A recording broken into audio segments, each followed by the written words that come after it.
From Gedling Road you can see quite a good view of the building site.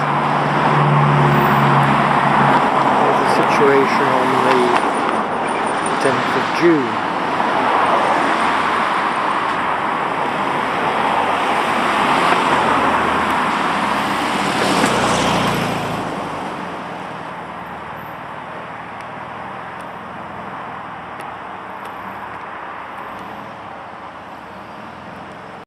And there's an even clearer view further down Gedling Road.